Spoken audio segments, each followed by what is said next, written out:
সাফল্যও চূড়ান্ত নয়, ব্যর্থতা মারাত্মক নয়।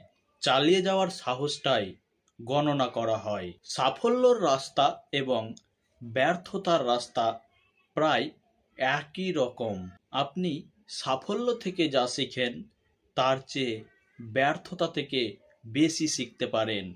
ব্যর্থতাকে আপনি থামতে দেবেন না, কারণ ব্যর্থতা চরিত্র তৈরি করে।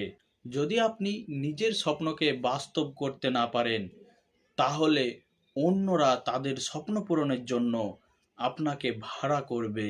সফলতা হলো উদ্যম হারানো ছাড়াই এক ব্যর্থতা থেকে আরেক ব্যর্থতার দিকে যাওয়া। নিজেকে দুর্বল ভাবাটা খুবই বড় পাপ। ভবিষ্যতের দিকে তাকান, অতীতের দিকে নয়। জীবনে কখনো হাল ছাড়বেন না। আজ কঠিন, কাল খারাপ হবে, কিন্তু তবুও সূর্য উঠবেই। সাফল্যের মূল চাবিকাঠি হলো ইতিবাচক চিন্তা।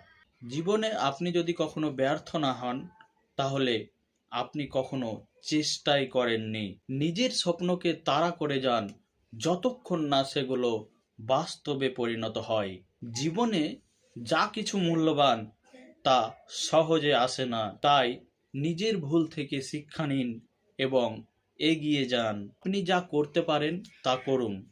আপনার যা আছে তাই দিয়েই করুন।